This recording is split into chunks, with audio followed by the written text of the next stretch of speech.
మరణాత దేవుని యొక్క కృపా కనికరం బట్టి మరొకసారి దేవుని వాక్యమును మనం ధ్యానించుకుందారి.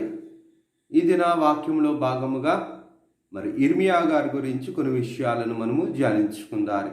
ఇర్మియా గ్రంథము 1వ అధ్యాయము 1వ వచనము. బెన్యామీను దేశమందలి అనానోతులో కాపురమున్న యాజకుల్లో ఒక్కడైన హిల్కియా కుమారుడైన ఇర్మియా వాక్యములు. ప్రార్థన చేసుకుందాలి. మహాకృప సంపన్నుడా, మహిమ కలిగిన తండ్రి, మీకు అనేకమైన మా హృదయపూర్వక మంగళాస్తోత్రార్పణలు మాతో మీరుండుమని వాక్యములో ఉన్న ఆత్మఫలములను, ఆత్మవరములను, ఆత్మీయ జీవనాభివృద్ధిని వినుచున్న మా ఎల్లరికను నీతో విధేయత కలిగి మేము ధ్యానించగలిగే విశ్వాసవీరులుగా మార్చుమని, వాక్యములో తగిన ఆత్మవరములను మాకు అందించుమని, ప్రవక్తల వలన కలిగిన ఫలములను, వరములను మేము ధరించు నీ వారముగా మమ్మలను మార్చుమని వాక్యనాథుడు యేసు నామమున అడుగుచున్నాము తండ్రి, ఆమేన్. త్రిత్వదేవుని దీవెన, ఆశీర్వాదములు, ఫలములు, వరములు ప్రభు మనెల్లరకు దయచేసి ప్రభు మహిమ పొందును గాక, ఆమేన్. దేవుని యొక్క కృపా కనికరమును బట్టి మరొకసారి దేవుని వాక్యమును మనం గ్రహించుకోవడానికి ప్రభు ఇచ్చిన ఈ చనువుకై, సమయమునకై దేవునికి మహిమ కలుగును గాక, ఆమేన్.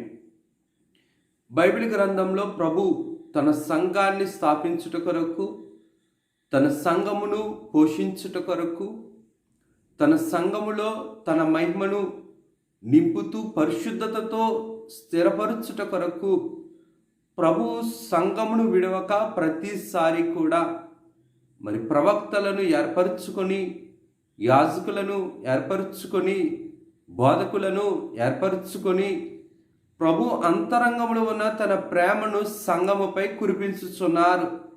సంఘము తను ఏర్పరచుకున్న ప్రతిష్ఠిత జనము భ్రష్టులైనను, లేదంటే గనక పాడైపోయినను, లేదంటే గనక ప్రభువుకి వేదన కలిగించినను విడవక ఆయన ప్రేమిస్తూనే సంఘమును తన ప్రేమతో పోషించుచున్న ప్రేమామయుడు.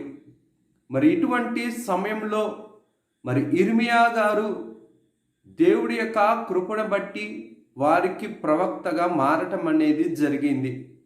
ఇర్మియా గారి గురించి మనం నేర్చుకునేటప్పుడు ఇర్మియా గారు ఎటువంటి సమయంలో దేవుడు ఆయన్ని పిలుచుకున్నారు, ఎటువంటి పరిస్థితులలో ఆయన ప్రవక్తగా నిలబడ్డాడు అనేది మనము కొన్ని విషయాలను మనం ధ్యానించుకుందాం. ఇర్మియా అనగా దేవుని చేత నిర్మింపబడుట, దేవుని చేత పోషింపబడుట, దేవుని చేత స్థాపింపబడుట, దేవుని చేత కట్టబడుట అనే అర్థాలు, భావాలు కలిగినది. ఇర్మియా అనగా దేవుని చేత కట్టబడినది, దేవుని చేత స్థాపింపబడినది.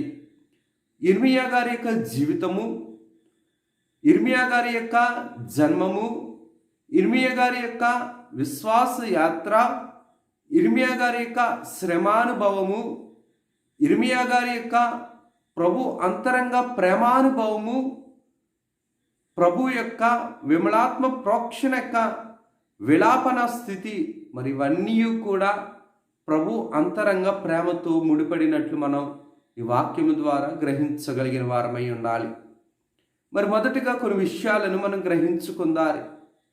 ప్రభు తన ప్రవక్తలను పంపుటలో నెరవేర్పు చేయుటకు ప్రథమ కారణం ఏమిటంటే తన ప్రజలు పాడైపోకుండా పరిశుద్ధంగా ఉండటానికి ప్రవక్తలను ఆయన లేవనెత్తేవాడై ఉన్నాడు. ప్రవక్తలను తన ప్రజల యొద్దకు పంపబడేవారై ఉన్నారు. కనుక ఇర్మియా గారి యొక్క జీవితంలో మనం గ్రహించినట్లయితే ఇర్మియా గారు ఎటువంటి పరిస్థితుల్లో ఆయన ప్రవక్తగా నిలబడ్డారు అనేది మనం గ్రహించుకోగలగాలి. ఎందుకు అనగా ఇర్మియా గారి యొక్క జీవితం అంతా కూడా భారము, భరించలేని భారము, భరించలేని శ్రమ, భరించలేని అవమానములు, భరించలేని శారీరక, మానసిక, బలహీనతలు, లోకము, పాపము కలిసిన వారు, తెలిసిన వారు, మరి అందరూ కూడా తెలియలేని వారు మరి ఇర్మియా గారిని అధికారులు మొదలుకొని మరి ఎందుకు మరి భూలోకంలో బలహీనముగా ఉన్నటువంటి మరి పనివారి వరకు కూడా ఇర్మియా గారిని తృణీకరించిన వారే. మరి అటువంటి తృణీకరణ కలిగిన ఇర్మియా గారిని ప్రభు తన అంతరంగపు ప్రేమతో మరి ప్రవక్తలలోనే ప్రథమ ఫలముగా మనం చెప్పుకుంటున్నాం. అందుకనే ఆయన ఏమంటారనిసనంటే కన్నీటి ప్రవక్త అని అంటారు ఇర్మియా గారిని. ఎందుకనగా ఎన్ని శ్రమలు వచ్చినా, ఎన్ని బాధలు వచ్చినా, ఎటువంటి పరిస్థితి అయినా సరే, ఎటువంటి దుస్థితిలో ఉన్నా సరే, శరీరము తునకగా ఉన్నా, శరీరము బలహీనముగా ఉన్నా, ప్రభు ఎడల మాత్రము నిలకడైన నీతి కలిగిన విశ్వాసము కలిగిన మరి ప్రవక్తలలో వీరులు ఎవరనగా ఇర్మియా గారు. మరి ఎటువంటి పరిస్థితుల్లో మరి ఇర్మియా గారిని ప్రభు ప్రవక్తగా మరి లేపారు అని మనం గ్రహించినట్లయితే మరి నేను చెబుతున్న వాక్యాన్ని దయచేసి మీరు గ్రహించగలగాలి. నేను ఒక మాట చెబుతాను, మరి మీరు బాధపడకండి.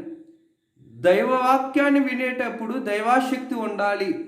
దైవవాక్యాన్ని వినేటప్పుడు లోక జ్ఞానము కానీ, లోక తలంపు కానీ ఉన్నట్లయితే మరి దైవశక్తిని కానీ, దైవ వాక్యానుభవం అని కానీ మనం గ్రహించుకోలేము, వాటి శక్తిని మనము తెలుసుకోలేము. కనుక మరి నా మాట ఆయాస్కరంగా ఉంటే దయచేసి నన్ను క్షమించండి. మరి వాక్యంలోనికి మనము ప్రవేశించుదారి. మరి ఇర్మియా గారిని ప్రభు ప్రవక్తగా ఉంచింది ఒక ప్రాంతంలో ఉంచారు. ఎక్కడ అనగా ఇక్కడ మొదటి అధ్యాయంలో మొదటి భాగంలో మనం చూస్తే బెన్యామీను దేశమందలి అనాతోతులో కాపురమున్న యాజకుల్లో ఒక్కడైన హిల్కియా కుమారుడైన ఇర్మియా గారు ఈ బెన్యామీను దేశం గురించి మరి పరిస్థితుల గురించి కొన్ని విషయాలను నేను మీకు తెలియచేయటానికి మరి సిద్ధపడి ఉన్నాను, దేవుని యొక్క ప్రేరేపణకు బట్టి. మరి వాక్యములో మనం గ్రహించినట్లయితే దినవృత్తాంతాల గ్రంథము 33వ అధ్యాయము నుంచి మనం గమనిస్తే దినవృత్తాంతాలు 2వ అధ్యాయము మరి 33, 32 అధ్యాయం దగ్గర నుంచి కూడా మనం గమనించినట్లయితే మరి కొన్ని విషయాలను మనము నేర్చుకోవలసిన వారమై ఉన్న పాత నిబంధనలోనే మరి ఇది ప్రాముఖ్యత కలిగిన భాగము. పాత నిబంధన గ్రంథము వాక్యములో మరి ప్రవక్తలకు, ప్రభు యొక్క పంపబడిన యాజకులకు, మరి ప్రవక్తలకు, ప్రభు ఏర్పాటులో ఉన్న వారందరికీ మరి ఇది ప్రాముఖ్యమైన సంఘటన అయి ఉన్నది. పాత నిబంధన గ్రంథములో మరి దేవుడు ఇశ్రాయేలీయులను విడిపించిన తరువాత, యెహోషువ గారి ద్వారా స్వాస్థ్యమును పంచబడిన తర్వాత, సమూయేలు గారు ప్రవక్తగా ఉండేటప్పుడు దేవుని ప్రజలు ఏం చేశారంటే, అయ్యా నీవు ఉంచిన ఈ సమూయేలు అనే ప్రవక్త మరి మాకు సంతృప్తికరంగా లేరు, కనుక మరి బయట దేశాలందరికీ కూడా రాజు ఉన్నాడు, మాకు కూడా రాజు కావాలి అని దేవుడు ఉంచిన ప్రవక్తను తిరస్కరించి మరి ప్రజలు కోరుకున్నట్లుగా దేవుడు ఎవరిని ఏర్పరిచారని అంటే సొలొమోను గారిని, క్షమించండి, సౌలు గారిని ఏర్పరిచారు. కొద్ది కాలానికి సౌలు గారు కూడా మరి కాలము చేసిన తరువాత దావీదు గారు వచ్చారు. దావీదు గారు తర్వాత మరి సొలొమోను గారు వచ్చారు. సొలొమోను గారు తర్వాత మరి యారోబాము గారు, అలాగనే రెహబాము గారు అనే ఇద్దరు రాజులు ఈ 12 గోత్రాలకి రావటం అనేది జరుగుతుంది. మరి ఎందుకు వీరు వచ్చారు, ఎందుకు ఈ సంఘటన జరిగింది అనేసి అనగా మరి సొలొమోను మహారాజు గారు మరి భూలోకంలో ఉండేటప్పుడు చివరి కాలంలో మరి తన తండ్రి తను సంపాదించిన స్వాస్థ్యం అంతా కూడా కట్టడలకు పెట్టుటను బట్టి, కట్టడాలను నిర్మించుటను బట్టి, మరి ఆర్థిక సంబంధమైన స్థితిలో మరి కొరత ఏర్పడటాన్ని బట్టి పన్నులేక స్థితి పెరగటం అనేది ఆనాటి చరిత్రను బట్టి మనం గమనించుకోగలము. మరి సొలొమోను గారు మరణించిన తర్వాత సొలొమోను గారి కుమారుడైన రెహబాము గారు మరి ఏం చేస్తారనిసనంటే ఇంకా పనులు అధికం చేస్తారు. మరి రాజ్యం యొక్క పరిపాలన కొనసాగించుటకు మరి ఇదే చనువుగా మరి ఇదే సమయముగా ఎప్పటి నుంచో మరి సొలొమోను కుటుంబానికి మరి ఆయాసకరంగా ఉన్నటువంటి ఒకరు యారోబాము. మరి చరిత్ర అంతా కూడా దినవృత్తాంతాలు 2వ దినవృత్తాంతాల గ్రంథము 32 నుంచి మరి చివరి వరకు కూడా మనం గమనిస్తే మరి ఇది అర్థం చేసుకోవాలి. ఎందుకంటే ఇర్మియా గారు ఏ పరిస్థితుల్లో ఆయన ప్రవక్తగా నిలబడ్డారనేది మనం గ్రహించుకోవాలి. ఆయన భక్తి, ఆయన శక్తి మనం తెలుసుకోవాలంటే కనుక ఈ యొక్క రాజ్యము విడిపోతుంది. సొలొమోను గారి తర్వాత సొలొమోను గారి కుమారుడైన రెహబాము కాలములో రాజ్యము 2 భాగాలుగా విడిపోతుంది. ఈ 12 గోత్రాలు ఉంటాయి. కలిసి ఉండేటప్పుడు 12 గోత్రాలు ఉంటాయి. ఈ 12 గోత్రాల్లో 10 గోత్రాలేమో ఒక భాగము, 2 గోత్రాలేమో ఒక భాగము కింద మరి రాజ్యము విడిపోవటం అనేది జరుగుతుంది. ఉత్తర యెరూషలేము కిందను, దక్షిణ భాగపు యెరూషలేము కిందను మరి ఇది విభజించటం అనేది మరి ఆనాటి చరిత్రను బట్టి మనము తెలుసుకోవలసిన వారమై ఉన్నాం. ఎందుకు ఈ యొక్క చీలిక వచ్చిందని మనం గ్రహించినట్లయితే ఈ చీలిక రావటానికి కారణం ఏమిటనిసంటే వీరిలో దేవుడు ఐక్యపరిచే ఆత్మ లేకపోవటము మొదటిదైతే, భౌతికంగా భూలోకపరంగా చూస్తే మరి రెహబాము కూడా భూలోకంలో పరిపాలన చేయటానికి అంతటి పరిపక్వత లేని మరి అనుభవము లేని రాజు ఉండుటని బట్టి సమస్యలు రావటాన్ని బట్టి 12 గోత్రాల వారు మరి 2 భాగాలుగా చీలిపోవటం అనేది జరిగింది. మరి దావీదు గారి రాజ్యము 2 భాగాలుగా చీలికయ్యింది. ఒక భాగము ఉత్తర యెరూషలేము కింద, 2వ భాగము దక్షిణ యెరూషలేము కింద. ఉత్తర భాగంలో 10 గోత్రాల వారు ఉన్నారు. దక్షిణ భాగంలో 2 గోత్రాల వారు ఉన్నారు. ఈ 2 గోత్రాల వారు ఒకటి యూదావారు, రెండవది బెన్యామీను గోత్రము వారు. ఈ గోత్రములో అనగా బెన్యామీను యూదా గోత్రము కలిగిన ఈ ప్రాంతములో మరి ఇర్మియా గారు ఉండటము, జన్మించటం అనేది మనం చూడగలుగుతాం వాక్యము ద్వారా. ఎందుకు ప్రభు ఈ యొక్క స్థితిని మనం నేర్చుకోవలసి ఉన్నది అనగా మరి చీలిపోయిన తరువాత మరి కొన్ని పరిస్థితులు అక్కడ జరిగింది. యెరూషలేము పట్టణానికి ప్రాముఖ్యంగా ఉండవలసింది ఏమిటనిసంటే ఒకటి సొలొమోను గారు కట్టించిన దేవుని ఏర్పాటు చేత చేయబడిన దేవాలయం ఒకటి ఉండాలి. రెండవది దావీదు గారు కట్టించిన దావీదు పట్టణం అనేది ఒకటి ఉండాలి. ప్రభు ఏర్పరచుకున్న ప్రభువే అంటున్నారు ఇర్మియా గ్రంథంలో, నా తల్లి వంటి పట్టణము యెరూషలేము. మరి ఈ పట్టణములు కలిగిన ఈ 3 కూడా ప్రాముఖ్యత కలిగినవి. ఈ 3 భాగాలు, ఒకటి యెరూషలేములో ఉన్న దేవాలయము, రెండవది ఈ యొక్క సొలొమోను గారు కట్టించిన ఒకటి దేవాలయము, రెండవది దావీదు గారు కట్టించిన పట్టణము, మూడవది యెరూషలేములో ఉన్నటువంటి ఎక్కువ భాగము ఈ యొక్క 2 గోత్రాల వారికి వచ్చినవి, మిగిలిన వారికేమో రాలేదు. ఈ గోత్రంలోనేమో దక్షిణ భాగంలోనేమో దేవుని దేవాలయం ఉంది, దేవుని యొక్క బలిపీఠం ఉంది, దేవుని యొక్క ప్రత్యక్ష గుడారపు ప్రణాళిక ఉంది. మరి విడిపోయిన తర్వాత వీరికి దేవాలయం లేదు. అందుకనే దాను గోత్రం ఇక్కడ కూడా ఏం చేస్తుందని అంటే మరి విగ్రహారాధన స్థాపనకు ప్రాముఖ్యతగా మరి ఇక్కడ విగ్రహారాధన విచ్చలవిడిగా విస్తరింప చేయడం అనేది జరుగుతుంది. ఎందుకు అనగా మరి వారికి దేవాలయం ఉంది, ప్రజలందరూ వారి దగ్గరికి వెళ్ళిపోతున్నారు. మరి మన ప్రజలు కూడా అక్కడికి వెళ్ళాలని ఆలోచన కలిగి ఉన్నారు కాబట్టి మన ప్రజలను మనం ఏం చేసుకోవాలి, కాపాడుకోవాలి. కాబట్టి అందుకని ఏం చేశారని అంటే ఈ ఉత్తర యెరూషలేము భాగపు వారు ఏం చేశారని అంటే మరలా దేవుడు లేని బలిపీఠాన్ని కట్టారు, దేవుడు లేని దేవాలయాన్ని నిర్మించారు, దేవుడు లేని మరి దేవతా స్తంభాలను స్థాపించారు. ఇక్కడే ఏమైందని అంటే విగ్రహారాధన ప్రారంభమైంది. అందుకనే ఈ యొక్క ఉత్తర యెరూషలేము భాగము 200 సంవత్సరాల తర్వాత నాశనమైపోతుంది. అష్షూరీయులకి మరి అవకాశముగా మారి అష్షూరీయులు ఏం చేస్తారంటే ఈ యొక్క 10 గోత్రాల వారి యొక్క ప్రాంతాన్ని ఆక్రమించుకుంటారు. వారి స్వాస్థ్యానికి వెళ్ళిపోయిన తర్వాత మరి ఇక దక్షిణ యెరూషలేము భాగపు వారు ఏం చేస్తారంటే ఇంకా విచ్చలవిడిగా ఉండిపోతారు.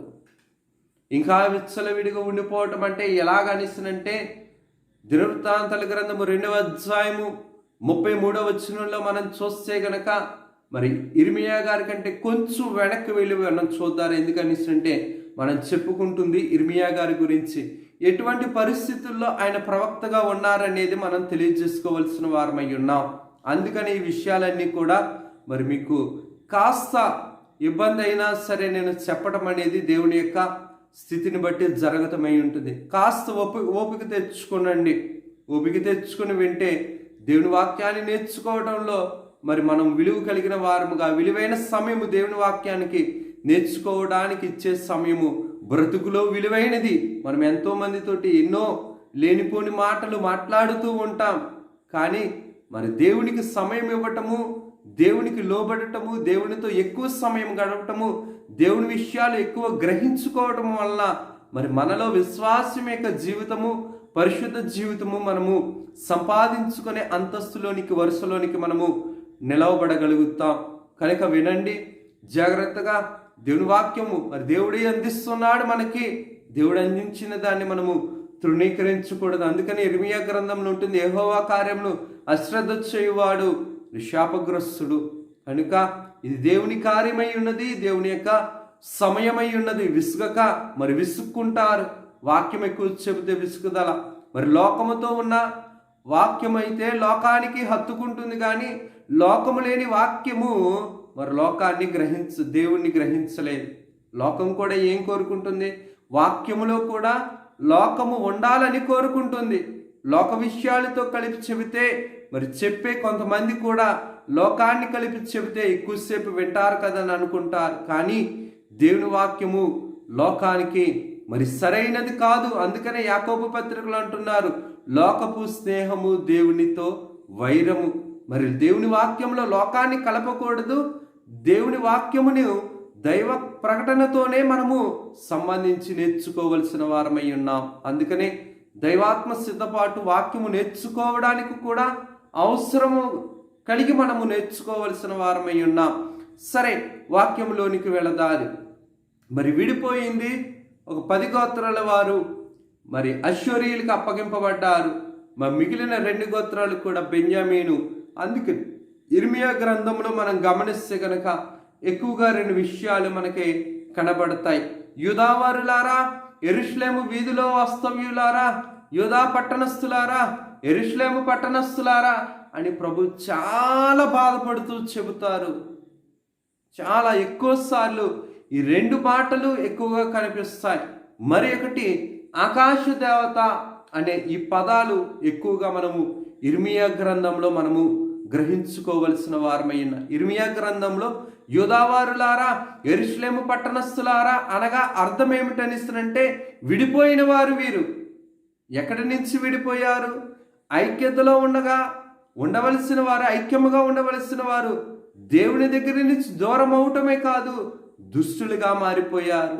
అందుకనే ఇర్మియా గారు ఎటువంటి పరిస్థితుల్లో వచ్చారనిస్తుంటే దినవృత్తాంతాల గ్రంథము 2వ గ్రంథము 35వ అధ్యాయంలో మనం చూస్తే కనుక మరి అక్కడ ఒక రాజు కనిపిస్తాడు. ఎవరా రాజు అనిస్తుంటే మనష్షే. ఈయన హిజ్కియా గారి యొక్క కుమారుడు. హిజ్కియా గారు అంటే నేను కొద్ది రాజుల గురించి చెబుతున్నాను, ఇర్మియా గారి కంటే ముందు రాజులు. ఎందుకంటే ఏం జరిగింది, ప్రభు ఎందుకు ఇర్మియా గారిని ఏర్పరిచారు అన్న విషయం గురించి మీకు నేను తెలియజేస్తున్నాను. ఈ యొక్క దినవృత్తాంతాలు 2వ అధ్యాయంలో 2వ దినవృత్తాంతాల గ్రంథం మనం గమనించినట్లయితే కనుక హిజ్కియా గారిని చూస్తాం. హిజ్కియా గారి తర్వాత 33వ అధ్యాయం నుంచి మరి మనష్షే గారిని చూస్తాం. మనష్షే గారి దగ్గర నుంచి ఆమోస్ని చూస్తాం. ఆమోషు గారి నుంచి యేషయా గారిని చూస్తాం. తర్వాత యెహోయాకీనుని చూస్తాం, యెహోయాకీమును చూస్తాం. ఈ రాజులందరినీ కూడా ఇంచుమించుగా ఎక్కడి నుంచి చూస్తాడంటే ఆయన ఏషియా దగ్గర నుంచి, ఏషియా ఇర్మియా గారు ఇద్దరు కూడా సమకాలికులు. ఈయన యవనస్తుడే, ఆయన యవనస్తుడే. కానీ ఆ ముందు ఏం జరిగింది అన్న విషయాన్ని మనం నేర్చుకోవలసిన వారమై ఉన్నాం. ఎందుకు వీరి పట్టణము ఎంత భ్రష్టత్వంలోనికి వచ్చేసింది, దీనికి కారణం ఎవరు అనేసి మనం గ్రహించినట్లయితే 2వ దినవృత్తాంతాల గ్రంథము 33వ అధ్యాయంలో మనం చూస్తే మనిషి అనే ఒక రాజును మనం చూస్తాం. 2వ దినవృత్తాంతాల గ్రంథము 33వ అధ్యాయంలో మరి మనం చూస్తే 33వ అధ్యాయం ప్రారంభంలో మనిషి ఏలబడినప్పుడు 12 ఏళ్ల వాడై యెరూషలేములో 75 సంవత్సరములు ఏలెను. మరి ఇతడు చేసిన చెడుతనము ఏ రాజు కూడా చేయలేదు. ఇతడు చేసిన చెడు స్థాపన బట్టి పట్టణాలు, దేశము అంతా కూడా పాడైపోయినవి. ఇతను చేసింది ఏంటనిసనంటే దేవుని యొక్క మందిరములో దేవుడికి ప్రాముఖ్యత ఇవ్వవలసింది పోయి దేవతా స్తంభాలను నిలవబెట్టాడు. దేవుని యొక్క మందిరములో దేవుని బలిపీఠాలు ఉండవలసినది బయలుదేవత బలిపీఠాలను మరి ఈయన నిర్మించడం అనేది చూస్తాం. రెండవది ఆకాశ నక్షత్రములకు పూజించటం, కొలవటం, నమస్కరించడం ఈ మనిషి దగ్గర నుంచి ప్రారంభమైంది. ఆకాశంలో నక్షత్రములు, సూర్యుడు నక్షత్రమే, చంద్రుడు నక్షత్రమే. కనుక విశ్వాసులారా, నక్షత్రాలను పూజించడం అనే స్థితి మరి మనిషి దగ్గర నుంచి అధికముగా మరి చేయటం అనేది జరుగుతుంది. మరొక విషయం మనం గమనిస్తే గనక ఈ మనిషి యొక్క కాలంలో బహు ఘోరమైన పరిస్థితి ఏంటనిస్తుందంటే చిన్న పిల్లలను ఆ బలిపీఠాల మీద బలి చేయటము, పసిబిడ్డలను భయంకరముగా ఆ బలిపీఠం అంతా కూడా పసిపిల్లల యొక్క రక్తముతో నింపబడి ఉండటము. దేవుని మందిరము పసిపిల్లల యొక్క రక్తముతో నింపబడి ఉండటము దేవునికి ఎంత బాధాకరమైన విషయము. దేవుడు అంటున్నాడు, ఇటువంటి వారికి ఏమీ తెలియదు, పరలోక రాజ్యము వీరిదే కదా అని ప్రభువు అంటుంటే, మనిషిలో ఉన్న దురాత్మ, దుష్టబుద్ధి, విగ్రహారాధన దుస్థితి మరి పసిపిల్లల యొక్క రక్తమును ఏం చేసిందనిసనంటే మరి అంతటి బలిపీఠములు దేవుని యొక్క మందిరములో పసిపిల్లలు చక్కగా నిండుగా నవ్వుతూ ఉండవలసిన పసిపిల్లల రక్తము మరి ప్రవాహముగా మరి వారి యొక్క సొంత బుద్ధి, దుష్టబుద్ధి స్థితిని బట్టి వాళ్ళ రక్తము. అందుకని ఈ గ్రంథంలో ఈ అధ్యాయంలో మనం చూస్తే గనక బెన్హిన్నీము లోయందు తన కుమారులను అగ్నిగుణమున దాటించి ముహూర్తాలు విచారించు మంత్రములను చిల్లంగిని వాడుకు చేయు కర్ణపిచాచములను సోదిగాలను సాంగత్యము చేయొచ్చు యెహోవా దృష్టికి బహు చెడు నడుచుచు ఆయనకు కోపము పుట్టించెను. ఎంత దౌర్భాగ్యపు దుష్ట స్వభావం అయిపోయిందో చూడండి. ఎటువంటి స్థితిలో ఉండేవారు, ఎలాగ పాడైపోయారో చూడండి. ఎటువంటి పనులు చేయవలసిన వారు ఏ పనులు చేస్తున్నారో చూడండి. మనం కూడా గ్రహించుకోవలసిన వారమై ఉన్నాం. అందుకనే మీరు మందిరంలో ఉండేటప్పుడు మీ ప్రవర్తన మీరు సరిచూసుకునము, జాగ్రత్తగా చూసుకునము. రాజు ఏం చెయ్యాలి? ప్రవక్తన మాటలు వినాలి. దావీదు గారు వినలేదమ్మా. దావీదు గారు సమూయేలు గారి మాటని కాదని ఏ మాట చేయలేకపోయారు. చేశారు. సౌలు చేశాడు, ఏమయ్యాడు? సమూయేలును కాదని సౌలు బలిచ్చాడు, ఏమయ్యాడు? దేవుని ఏర్పాటు నుంచి తప్పుబడిపోయాడు. మనిషి కూడా దౌర్భాగ్యపు దుష్టస్థితి మరి పాపము విస్తరించిపోయింది. అందుకనే ప్రభు అంటున్నారు, ఇర్మియా నువ్వు మొరపెట్టినా సరే నేను ఆ ప్రజల యొక్క మొరను నేను వినను. వారి గురించి నువ్వు ఏ మొరపెట్టినా సరే నా అంతరంగం అంతా కూడా నీరు గారిపోతుంది. ఎందుకు అనేసినంటే విగ్రహమైన భయంకరమైన విగ్రహ స్థితి, బయలుదేవతకు బలివ్వటము, ముహూర్తాలు చూసుకోవడము, దెయ్యాలకు చేతబడులకు చేయటము, అలాగనే సోదిగాండ్రకు చెప్పుకోవడము, దెయ్యాల మీద ఆధారపడటము. రాజు దేవుని మీద ఆధారపడాలి, దేవుని ప్రవక్తల మీద ఆధారపడాలి. ఇంకొక విషయం, దేవునికి ఘోరకరమైన ఇర్మియా గారి ప్రాంతంలో జరగవలసింది ఏంటనిస్తే మరి 14వ అధ్యాయంలో 14వ వచనంలో చూస్తే అబద్ధపు బోధకులు తమ మోసకరమైన వంచనను ప్రజల మీద రుద్దుచున్నారని ఉంటుంది. ఇర్మియా గ్రంథము 14వ అధ్యాయము 14వ వచనం. అబద్ధపు బోధకులు అధికముగా విస్తారముగా పెరిగిపోయారు. ఆనాటి కాలంలో విస్తారముగా పెరిగిపోయిన కాలము, విచ్చలవిడిగా యాజకులని పేరు చెప్పుకొని దేవుని యొక్క మందిరంలో బయలు దేవతలను, బయలు సంబంధమైన అశ్వరుషు అలాగున్నే భయంకరమైన దేవతల సంబంధమైన ఆ దుస్థితులను అక్కడ కనబరిచే స్థితి. యాజకులు ఏం చేయాలి? దేవునికి మొరపెట్టాలి. కానీ మనం జాగ్రత్తగా గమనించినట్లయితే రెండవ దినవృత్తాంతాల గ్రంథము 34వ అధ్యాయము 15-16 వచనాలు, 14-15 వచనాలు చూస్తే ఇదే హిల్కియా మందిరమును బాగు చేస్తూ ఉండగా యోషియా కాలంలో ధర్మశాస్త్రము దొరుకుతుంది. అంటే ఎంత దౌర్భాగ్యపు పరిస్థితో చూడండి. ధర్మశాస్త్రాన్ని కూడా పక్కన పాడేసి, అది కంటికి కూడా కనిపించకుండా, దాన్ని వివరించకుండా, దాన్ని బోధించకుండా సొంత స్వభావముతో మరి దేవుని యొక్క మందిరంలో దుష్ట స్థితిని కొనసాగించటము. అందుకనే ప్రభు అంటున్నాడు ఇర్మియా గారితోటి, మరి యెరూషలేము పట్టణస్థులకి, యోధా పట్టణస్థులకి నువ్వు ఈ మాటలు చెప్పని పదే పదే ప్రతి అధ్యాయంలో కూడా మనం చూస్తాం. ఎందుకనిసినంటే యాజకులు వంచన చేసే యాజకులు. వంచన అనగా మోసకరమైనది. వారి సొంత లాభము, సొంత ప్రయోజనము, రాజును ఆకర్షించగలుగుతున్నారు కానీ యాజకులు ప్రభువుని ఆకర్షించలేని వారు. ధర్మశాస్త్రాన్ని, కట్టడలను, ఆజ్ఞలను, నిబంధనలను, నీతిని అనుసరించని ఆ యొక్క అబద్ధపు బోధకులు అక్రమకారులుగా ఉండిపోయారు. ఆనాటి కాలంలో కేవలము మనిషే చేసిన పాపము విచ్చలవిడి, ఘోరము, ప్రభుకి గాయము, ప్రభుకి ఆవేదన. మరి అటువంటి పరిస్థితుల్లో మరి మనిషే మరి ఒకరోజు సమయం లేదు కాబట్టి నేను క్లుప్తంగా చెబుతున్నాను. ఇటువంటి పరిస్థితుల్లో విగ్రహారాధన విచ్చలవిడైపోయింది. లోక సంబంధమైన దురాత్మల ప్రభావము రాజ్యమంతా కమ్మివేసింది. అంధకార స్వభావము ప్రతి అంతరంగంలో నిర్మింపబడిపోయింది. అంతరంగములో అంధకార శక్తులు నిలిచిపోయినవి. దేవుని యొక్క వెలుగు లేదు. దేవుని మందిరంలోనే, దేవునికి బోధించవలసిన యాజకుల్లోనే చీకటి ఉండిపోయింది. చీకటి కలిగిన క్రియలు, చీకటి కలిగిన పనులు, చీకటి కలిగిన మాటలు, చీకటి కలిగిన దుస్థితులు వారి స్థితిలో ఉండిపోయినాయి. మరి అటువంటి పరిస్థితుల్లో ఈ యొక్క మనిషి చనిపోయిన తర్వాత, ఆమోసు వచ్చిన తర్వాత, ఆమోసు తర్వాత యోషియా నీతికరమైన రాజు. ఈ యొక్క యోషియా సమయంలోనే ఇర్మియా గారు కూడా 16 ఇంచుమించుగా ప్రవక్త లేక మరి ఈ యొక్క గత చరిత్రను బట్టి ఇర్మియా గారి యొక్క చరిత్రను మనం గమనిస్తే గనక మరి కొంతకాలములో అనగా అతి తక్కువ వయస్సులో మరి 15-16 సంవత్సరాల కాలంలో ప్రభు పిలుచుకుంటారు, ప్రవక్తగా నిలిపించుకుంటారు యవ్వనుడు ఇర్మియా గారు. ఈ ఇర్మియా గారి ఎప్పుడైతే ప్రవక్తగా నిలబడతాడో అదే సమయంలో ఏం జరుగుతుందంటే యోషియా అనే ఒక రాజు వస్తారు.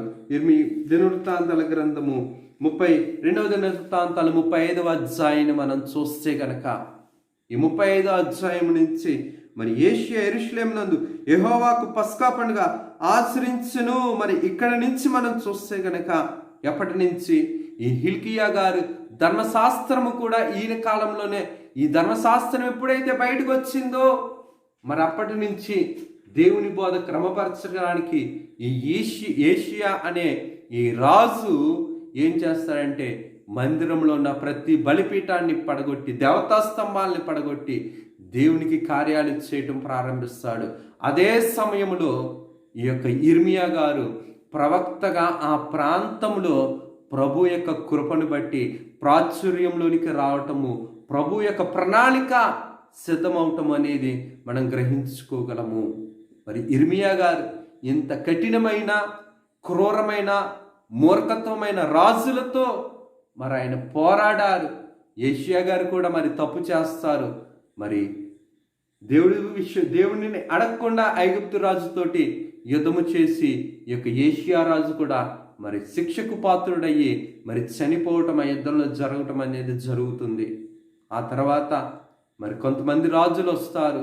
ఆ రాజులతోటి మరి ఏ విధంగా పోరాడారు, ఏ విధంగా మరి ఇర్మియా గారు ఏ విధంగా ఉండిపోయారు అనేది మనం తర్వాత విషయాలను మనం గ్రహించుకుందాలి. దేవుని యొక్క కృపా కనికరం బట్టి దేవుడు ఈ వాక్యాన్ని మన విశ్వాస యాత్రలో మరి పరిశుద్ధపరుచుకోవడానికి, ధైర్యపరుచుకోవడానికి, ఆయన యొక్క అంతరంగంలో మరి సంతోషమును కలిగించే విశ్వాసులుగా మనం మారాలని ఆయన యొక్క ఉద్దేశము, ఆయన యొక్క తలంపు. కనుక అటువంటి వారముగా మనం ఉండటానికి, అటువంటి వారముగా పరిశుద్ధతను సంపాదించుకోవడానికి ఆయన ప్రణాళిక ప్రకారము నిర్మింపబడిన వారము.